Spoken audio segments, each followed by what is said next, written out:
When you announce a funding round, you get one moment where all investors, the press, and future hires look at you at the same time.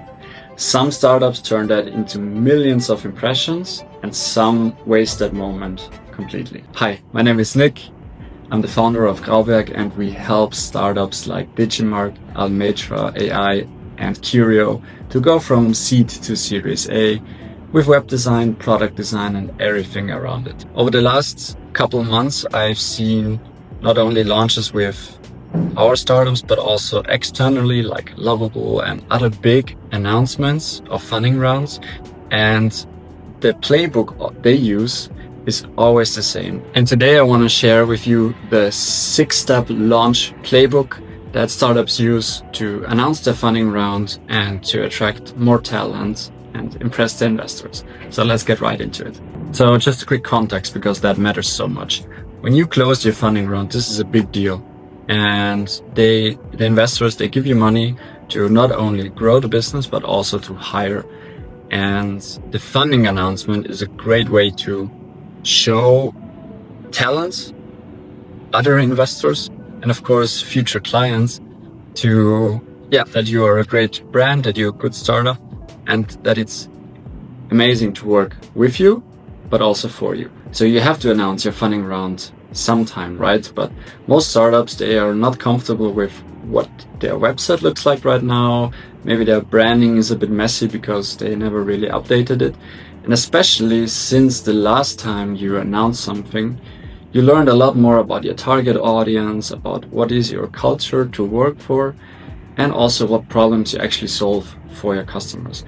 And this means an outdated website, outdated branding, and things that actually prevent you from announcing your funding round. So because I've seen this so often, and we did it for our customers as well, I turned this into a 6-step playbook. And the first step is the rebranding or the brand refresh. So first, we always try to answer the question, do you actually need a rebranding or just a brand refresh? And while there is no clear answer, it really depends on the stage you're in and what are the actual problems with your brand. For instance, here we worked on the website of Curio, and Curio, we just did a brand refresh because in general, their brand was really nice. And it really didn't need much more than just clearing up the logo, finding like common patterns, deciding on the colors, and we changed the font a bit. And that all made it into the website, and then we launched a new website. We made the cats, the new mascot. So it was more like a refresh. It was not really a rebranding, but it was crucial to all the other steps that come next. And the main reason we do those brand refreshes is because over time, either the brand gets messy or inconsistent, not only in colors, but also in terms of voice. Like, how does your brand sound like? What is the culture around the brand? And how can we make sure that the brand is consistent across different channels? Because especially in the launch announcement, there are many different people sharing content, and you want to make sure it is consistent across board. The second part of the playbook is the website redesign. This is the most crucial part because you redirect all the traffic you got on social media to this specific point. You lead potential customers to the landing page, to parts of your page where you want to convert them into actual customers. And you lead potential talent on your about page where you show how cool it is to work at your startup and where they can actually find a job. And the biggest problem most startups have is that the copy and the features you show there are just so outdated. Like, some startups pivoted several times. Some startups figured out that this feature is actually used for this pain point and not for that pain point. So you need to update this wording for your new launch. And again, remember, you raised to grow the startup, to hire, and you want to make sure that all the people that land on your website actually convert with the best conversion rate possible. Some technicalities I want to mention, because we do a lot of website projects every year. is that you make sure there's like a staging server where you can work on a website on a new version while keeping the other version live, because once it's finished, you want to make sure that all the other parts of the launch are also ready before you hit publish.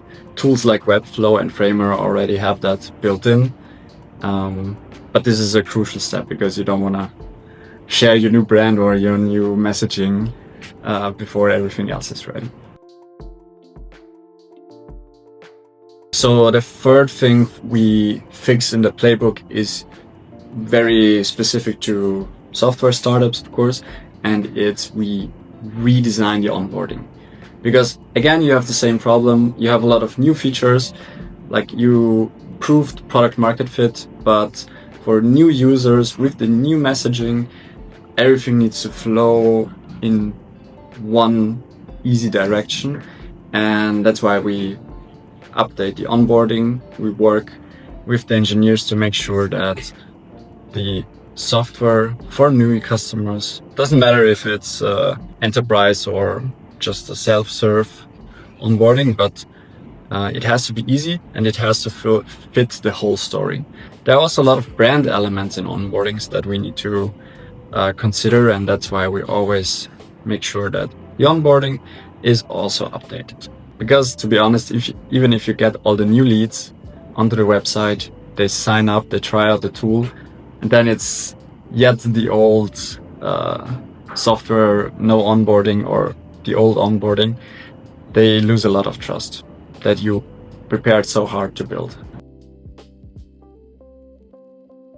Right, now we can go more into the direction of the launch itself. The fourth part is all the graphics that you're gonna need. You need profile pictures, you need social banners for all your social media, and you need the announcement posts and graphics. So everything is one comprehensive design that your team members, your investors can share, and it should look all the same. People usually forget about it, but if you are announcing it, then you suddenly realize, oh fuck, we need to spend the whole afternoon to work on that. And with the playbook, this is covered. All right, part 5 is the launch video. And this can make or break your launch because it's gonna be the asset that is gonna be shared the most. So think about it, you announce your new Series A and your investors share it, your team members share it, but the launch video also gets shared by already existing customers, by fans, by anyone who appreciates the tool or that works in the industry. And there you really want to shine. For instance, here, the rebranding video of Lovable, this was shared everywhere. It's such a huge, first of all, redesign, a beautiful redesign, but also the amount of times I saw this video on different channels, on different, platforms, was just crazy. So if you get this launch video right, people will share it and you're gonna be everywhere on any social media platform, especially on LinkedIn.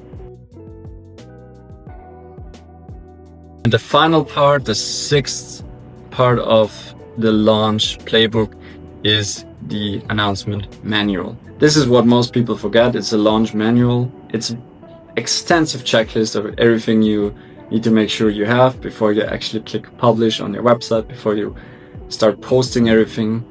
And while we already covered a lot of things in the previous 5 steps, there's so much more that goes into the announcement. Things like, do all investors have the right assets? How would they reshare it? Do they have text for it? And this is a huge checklist.